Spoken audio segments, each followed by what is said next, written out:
Então, pessoal, nessa aula a gente vai falar sobre lançamentos. E o que a gente vai tentar fazer é primeiro fazer uma revisão do que a gente estudou até agora, de cinemática. E depois a gente vai começar a falar propriamente dos lançamentos horizontais, verticais e oblíquos. Então, primeiramente a revisão. Aqui do lado esquerdo você tem as duas equações que descrevem um movimento com velocidade constante, um movimento retilíneo com velocidade constante. Em cima você consegue ver a definição da velocidade como sendo uma taxa de variação da posição no tempo. Embaixo você consegue ver uma equação que descreve a posição da partícula com relação ao tempo em velocidade constante. E se você lembrar, essa equação aqui é uma reta oblíqua no diagrama ST. Aqui você consegue ver os diagramas que representam aquelas equações. Aqui você tem a velocidade constante positiva. Ela pode ser positiva, pode ser negativa ou pode ser nula. Nula seria aqui em cima do eixo X.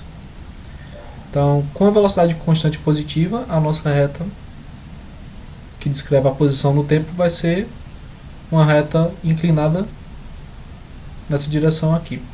De baixo para cima você vê que ela cresce, não? A posição aumenta com o tempo. Afinal, totalmente razoável, né? Porque você está com a velocidade crescente. Ou você está com a velocidade positiva, na verdade. Já se você tiver uma velocidade negativa, você vai ter uma equação que a posição decresce com o tempo, de forma linear. Afinal, a velocidade é negativa. Então, o que vocês têm que saber até agora é essas equações, o que é que elas significam, e entender a interpretação gráfica delas. Já no movimento com aceleração constante, não é mais velocidade constante, é aceleração, a gente vai ter a definição da aceleração como uma taxa de variação, e essa aceleração vai ser constante, e portanto você vai ter que a velocidade é descrita por essa equação aqui, que a velocidade no instante 2 é igual à velocidade no instante 1, mais o incremento da aceleração vezes o tempo, vezes o tempo transcorrido entre o instante 1 e 2. Então, essa daqui é a equação da velocidade, e se você perceber, ela é análoga à equação da posição para a velocidade constante. Você vê aqui que ela tem a mesma forma, né? S é igual a S0 mais VT, V é igual a V0 mais AT.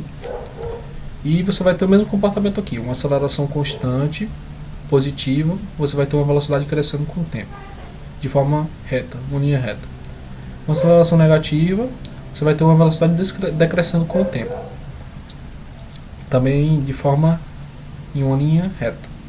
Já a posição, por conta dessa equação aqui que a gente explicou na aula passada, ser uma equação quadrática no tempo, t ao quadrado, o natural é que apareça uma forma em parábola aqui, não é? Então você vai ter uma posição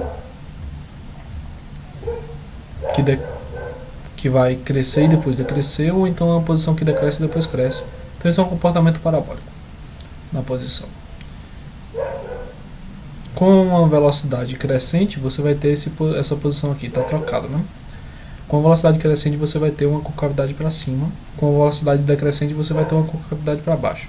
Afinal, com a velocidade decrescente, você vai tender a diminuir, a reduzir sua posição. Então, se você tem uma velocidade negativa, você vai ter como tendência uma posição negativa. A mesma coisa aqui no gráfico de velocidade constante, só que aqui a gente tem uma velocidade inclinada. Então a tendência é que a posição decresça, tá vendo? Decrescendo. Então a concavidade é para baixo. Já em uma velocidade positiva e crescente, você vai ter uma concavidade voltada para cima. Então tudo isso aqui a gente já viu antes, e eu só estou fazendo uma revisão para a gente não ficar perdido no que vai ser a nossa aula sobre lançamentos. Então agora é que a gente vai começar a realmente falar sobre lançamento. Então qual é a ideia de ter um lançamento? Todos os movimentos que a gente viu até agora, a gente estava descrevendo como sendo um movimento em linha reta no espaço. Então o que a gente quer descrever agora é um lançamento de um objeto no espaço. Como é que ele se move no espaço e qual é essa trajetória e como é que a gente pode medir esse tipo de coisa. Então o que Galileu fez foi perceber que o que era comum nesses lançamentos era que os corpos eles sofriam uma mesma gravidade. O que Galileu fez foi perceber que os corpos eles sofrem uma mesma aceleração independente da massa que eles tinham. Então, qual foi as observações empíricas que ele fez? Então, empírico aqui significa que foi por meio de experimentos. Ele foi na vida real e verificou que todos os corpos na superfície estão sob o efeito de uma mesma aceleração. Essa aceleração é constante e a sua direção é sempre vertical para baixo. Essa aceleração aqui, que ele descobriu que era comum a todos os corpos, é o que a gente chama de aceleração gravitacional. A gente representa por um Gzinho e ela sempre está vertical para baixo. Até por enquanto a gente vai entender ela como sendo vertical para baixo. Lá na frente a gente vai ver que essa definição não é tão precisa, mas por enquanto ela vale, né? Para o nosso caso aqui, ela é vertical para baixo. E em nível do mar, ela tem um valor que foi medido e o valor dela é 9,81 metros por segundo ao quadrado. A gente geralmente faz, para simplificar os cálculos, a gente simplifica, toma a aceleração da gravidade como sendo 10 metros por segundo ao quadrado, tá? Mas o valor dela em nível do mar é isso aqui, 9,81 metros por segundo ao quadrado. Então qual é a conclusão que a gente chega aqui?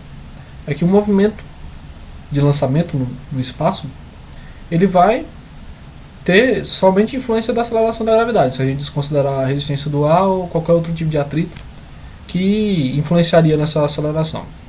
Se a gente considerar o movimento acontecendo somente sofrendo influência da gravidade, a gente vai ter um movimento que tem aceleração constante somente em uma direção, que é a vertical para baixo. E a gente vai utilizar isso para modelar os vários tipos de lançamento que são possíveis. Então esse vídeo aqui eu vou disponibilizar o link para vocês, mas eu vou reproduzir aqui também. É um experimento que demonstra o que eu acabei de falar. Primeiramente a gente vai ver o lançamento dessa bola de boliche e dessas penas em um espaço com a atmosfera normal. Então ele está preenchido por ar. O que a gente espera é que esses dois objetos eles estão sofrendo a influência da gravidade e, portanto, eles têm uma aceleração para baixo constante, em todo momento. Inclusive enquanto eles estão aqui sendo segurados. Eles não estão se movendo porque eles estão presos, né? Mas eles sofrem a influência da gravidade e, portanto, sofrem a aceleração gravitacional. O que vai acontecer é que, por motivo do ar aqui no ambiente, a bola vai sofrer uma resistência ao ar distinta das penas, que possuem uma massa muito menor. Então o que a gente vai ver é que a bola de boliche ela vai descer muito mais rápido do que as penas. Só que quando a gente retira o ar daqui, vocês vão ver que elas vão descer à mesma velocidade. Então vamos reproduzir a mesma aceleração, na verdade. Então eles vão soltar. Então lembre, aqui tem ar, então as penas descem muito mais devagar do que a bola de boliche. Mas quando você pega essa cama, esse local, que é um local especial, e você deixa ele no vácuo, ou seja, você retirou todo o ar, ou praticamente quase todo o ar que tem aqui nessa câmara, então não existe mais influência do ar sobre os objetos. Somente a gravidade agora está influenciando aqui. E como somente a gravidade está influenciando, os dois objetos estão sob a mesma aceleração. E eles vão descer, ó, simultâneos. Tá vendo? Aqui está em câmera lenta, tá? Então eles descem, ó, simultâneos, sofrendo a mesma aceleração que a aceleração gravitacional, sem interferência do ar. Muito bonito, né? Descem ao mesmo tempo. Ó, lindo. E é isso que a gente vai modelar aqui. A gente vai considerar que o ar não está influenciando a nossa bolinha, a nossa partícula, ou seja lá o que for.